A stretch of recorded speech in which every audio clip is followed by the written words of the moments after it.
we got a couple more prizes. Okay, Steve, you got an introduction, very important introduction and guess. Yes, I do. So, as we were putting this thing together, we were looking at Facebook, and I saw this one of our alumni's posts, and they were very inspirational. And I thought, you know, wouldn't it be nice for him to come here and be with us, even though he lives, you know, back east somewhere. See, anything on that side of the country is back east when you live in Oregon. And Beaverton is back east. Okay, that's west.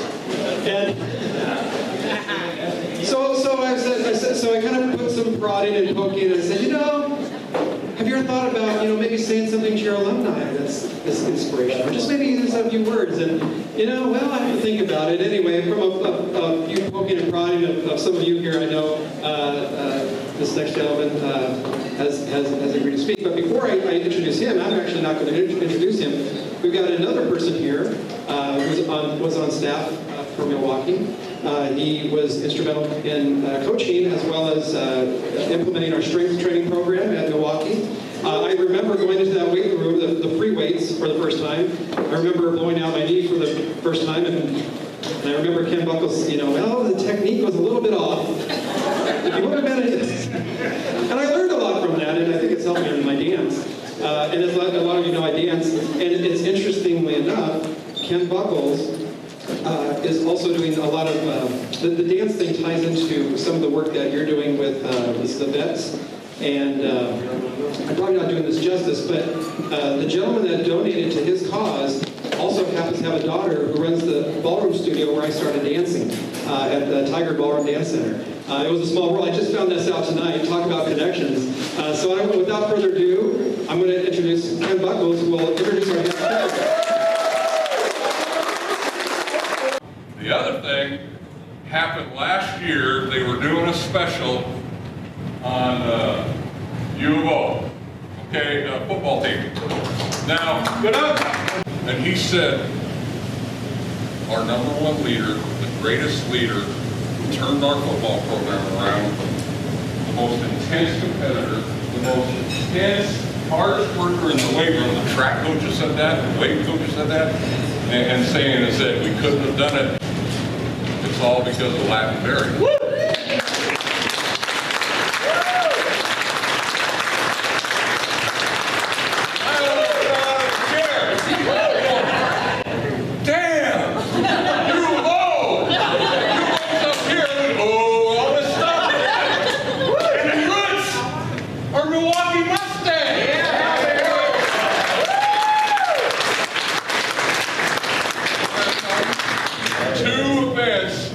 That impacted our community and have impacted the whole state of Oregon is all Roots and Mustangs, Milwaukie and Latin.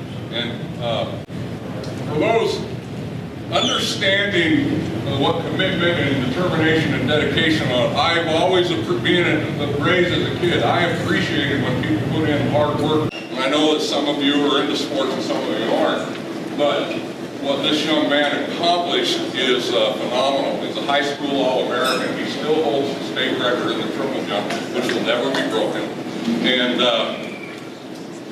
not only that, but he went on, he was an All-American at University of Oregon track and in football. Played in the NFL for 4 years. Phenomenal stories and records with the Los Angeles Rams that drafted him. One of the guys came and said, you're working out too hard in the weight room. You've made it now, you're a pro. And everyone that recruited him, all big-time programs said, you can't do track. You're going to play football, and you're going to be a defensive back only. Had he chose that, he would have been in the NFL probably 12 years as a defensive back. U of O said, we'll let you do track. We'll let you be a running back, okay? Track, he was an All-American, took second and third and a two-time Pac-10 champion in both the triple and the long. Triple jumped over 54 feet, long jumped over 27 feet. Those are world-class distances. Here's the thing, folks. Weigh 205, 210 pounds. That's impossible. That's like the bumblebee It's not supposed to fly. The jumpers are all 170, 180 pounds. So the track people said, if you screw the football, focus on track, drop the weight down, he'd have some Olympic medals right now. I'm not BSing you, that's the truth. So, but he got to do what he did, and he made a choice, and I asked him today, do you ever have any regrets? And he says, no, I'm glad I did what I did. But thank you for the opportunity to speak, and I know they wanted you to come up. Mr. Lattenberry, the reason.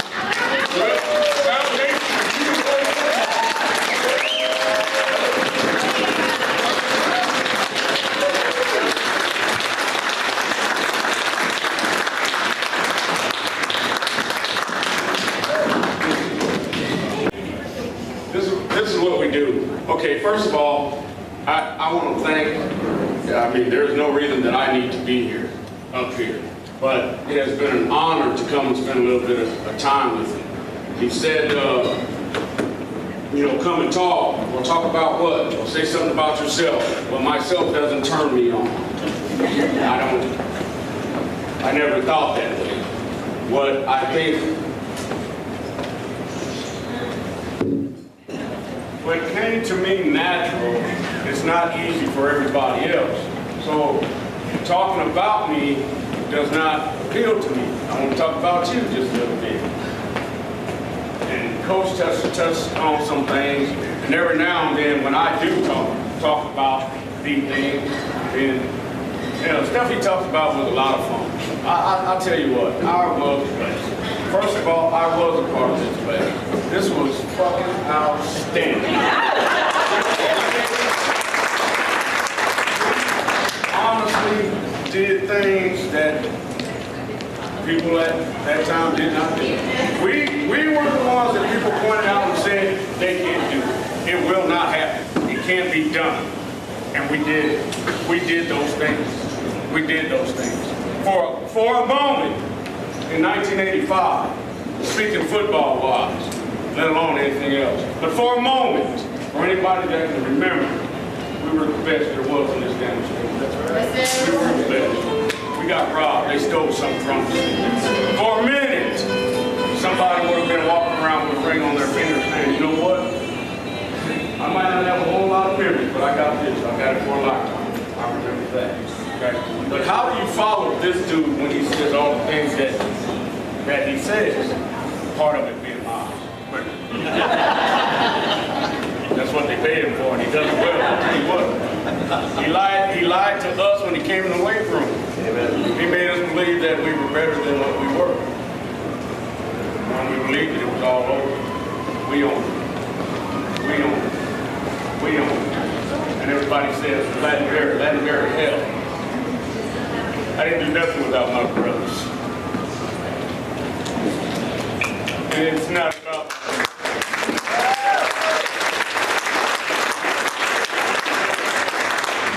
Am I getting old? I don't know. We talked about it earlier. Am I getting old? Because everything touches me now.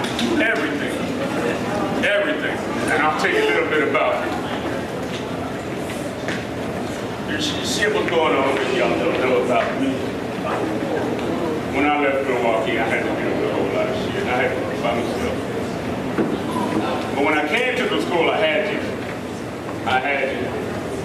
And I had shit on my mind. And he helped me. He helped me. You know? It's hard to tell it. It's 30 years later, and you still have trouble telling it. There's some things that happen to you that you never forget. And some things are painful. But 85 belonged to us.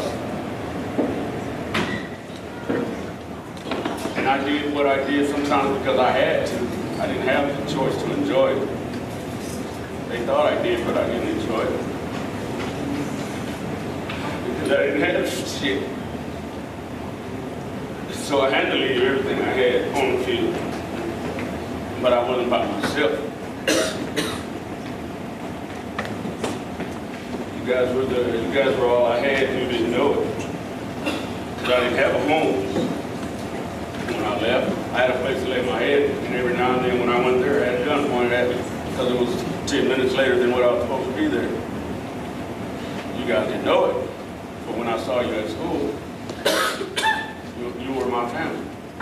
You guys didn't know that after football games, everybody was gone, because I'd wait till everybody left. And I'd make you believe that I had a ride, and I'd walk from Milwaukie to my house, because my parents were too busy to see something was on television. I had my brothers, they was good. So how do you follow Kid Bubbles? So it's not about me, but I thank you. It's not about me. It was always all about you guys. So I went through things that you guys, I thank God that you just need to know. My brothers, they love me to death. That's what I have. That's what it is. It's an honor to be here. When he asked me to come, they want to hear from you. No, I don't believe they do. I don't believe they do. But I've enjoyed the hell out of tonight. I've enjoyed hanging with you guys. I've enjoyed lies that I've heard. And even the truth that was told. A lot of the things he said was true. But our history started when that guy showed up. You guys remember? Yep. You know, a lot of times I say we were brainwashed, but we were brainwashed for the good. You know, you said coach is always right, even when he's wrong. Y'all remember that one? Coach is always right, even when he's wrong. That meant no matter what he said, we went along with it. It didn't matter. It just didn't matter. We lost. It was his ball game. We believed in him. Look at him now. As old as he is, he come up here and still tell lies about the ball players. But every single one of you could stand up here and say a little something about the class of 85, correct? Correct? I got to never talk about my brother right there. Lip-legged peg there. Baddest dude I ever met. With 2 legs. Then he lost one. Then he made me alive. He was the baddest son of a bitch I ever seen with 1 leg.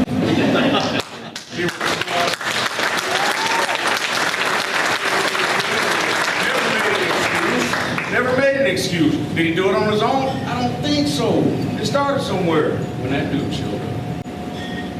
When that dude showed up. It's a mind thing. I'll tell you just a little bit about me, and I want to get down. I don't want to be long-winded like you. I was a sleeper, I guess. You know, for a little while, life was good. You know, everything went just right. You know, high school went all right. Played a little college ball. Got a few years under my belt in the pros, and it was good. Got paid pretty good. But next thing that happened was I had to get a job. Not a problem. I'm that guy. I can handle this. So I worked for 2 weeks to get a check that amounted to what I used to do in an hour. I said, this I respected people that had jobs. How in the hell do people live like this? How do you buy homes, cars, support the children, and do what you got to do off this kind of money? It don't make no sense. I went out, I got 2 jobs. I worked 2 full-time jobs. That's what we do. We're Mustangs. We're going to make it. Okay? We will not fail. So I go out, work 2 jobs for 3.5 years. Looks like my wife says, let's go to Louisiana. Just had a baby boy. Said, well, we'll go to Louisiana. Why? Because I can work 1 job, things a little bit slower. Man, I'm cool with that. So we go out there. I go into corrections is what I did. Said, hey, what do you got to pay? $8 and whatever it was. I just remember it was under 9 and I was, are you serious? What do you guys do to, you know, pay your bills? How do you make up for it? We do security work on our off time. Now hold up, fella. I just moved from Oregon out here to make a change. You tell me, I came out here to get away from 2 jobs. You tell me I still got to do it. Okay, what do you do? They do construction work. Got to go to the plant. Okay, I go to the plant. Had to go to the plant. This is something I've never done. So when I call my boys back home, hey, what are you doing? Construction work. You? We do what we do. We're Mustangs. So I do what I did. I enjoyed it. It was something new, something different. I had a ball. But at some point, somewhere along the line, it was something changed. Something changed, and I did not know what it was. I went to sleep. When I tell you I went to sleep, it was a different kind of a sleep. You ever met a guy who could lay in bed and watch television for like days in a row? For I could not fathom somebody watching a movie and turn the TV off. I couldn't do it. I would watch movie after movie after movie after movie. My life was over. I was done. I would get up, I'd go to work, I'd come home, and I'd sleep. When the weekend came, I slept. I slept. Nobody heard from me. I remember some years, they did not hear from me, they did not see me, they did not get phone calls, nothing. It did something to me. I was depressed, but I didn't know why. I couldn't figure out why I was depressed. So the years went by, the years went by, the years went by. If he would call me last year, this time, last year, no sir, I'm not coming. No sir, I'm not ready. I'm not ready. But I went on nights, I'm pinpointed it, Pat, pinpointed. I went on nights, February this year. February of this year, working this job, went on nights. Decided to read a book. Picked up a book called Throw Away the Crutches. 2 nights into the book, and I'm saying, damn, this is good stuff. Somewhere in March or something like that, y'all started seeing posts. I didn't fool with Facebook. I didn't do it.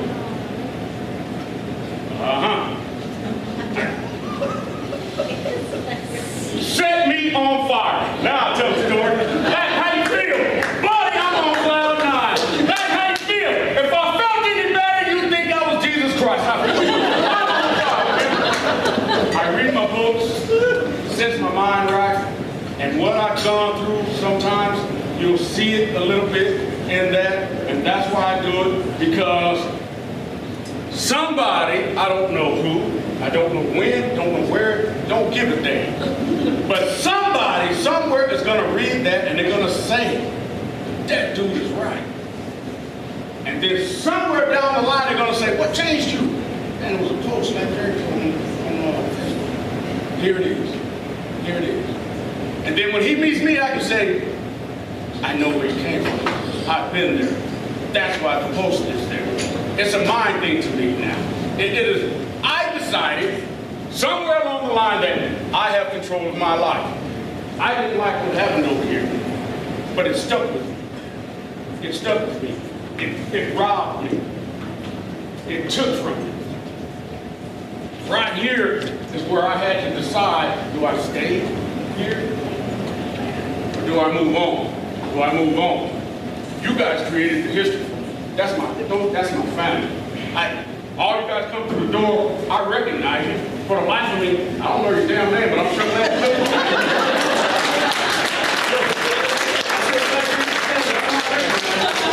And don't get me wrong, I do love y'all. You know that. Those are my brothers. They will die with me. I'll do the same thing, no questions there. So I had to move on. What they get now, they get that elevated LB. They get that elevated LB. What they had was this here. Now they don't know what they're in for. They're like, this dude is actually on drugs. Where does this come from? I don't know. But I'm in with this. I'll tell you this. And I don't mean to be a God kick or on a God kick. I don't mean to go there with you. But this is what happened 2 weekends ago. Sitting there reading. Because I know that I'm being dealt with.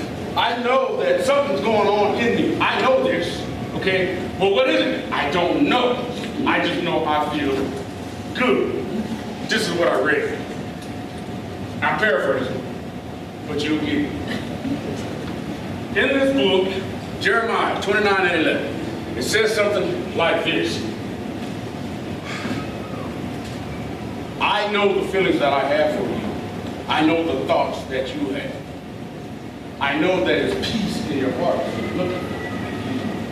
I know that you're looking for me.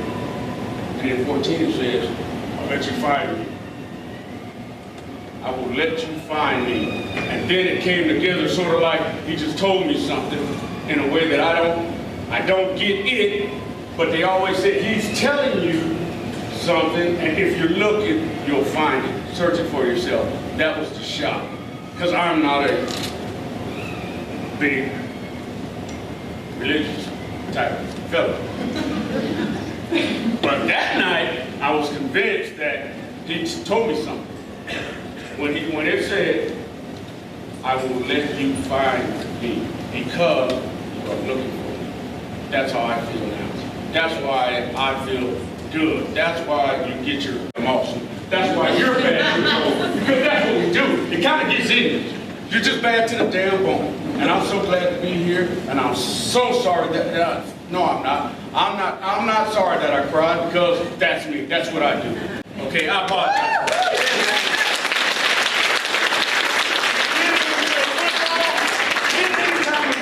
We lost. We did it anytime that anything didn't go our way. And now we understand that we can be what we want. We control what we want to be. And that's it. We control what we want to be. I'm so proud to be here. I wish there was more people here. You know what I mean? I wish I was expecting more because this is what Mustangs do. This guy, they're proud of it.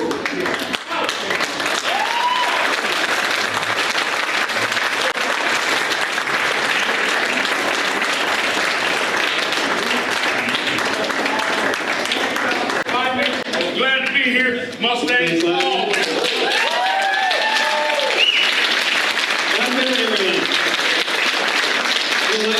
I'm so glad you shared those thoughts. I mean, I always remember you being the jock that would be friends with everyone, you know, and you extended that love, not knowing what you were even under in that time, and just knowing that you were giving that love to us. We were giving it back, and you're feeling it. And when I started picking him and kind of trying to poke and prod him, he's like, okay, I'll be there for you, babe. I'm there for you, brother. I just love that. Okay, anyway. So I'm going to move this really quick because we got desserts over there. I wanted to acknowledge the last 5 people here.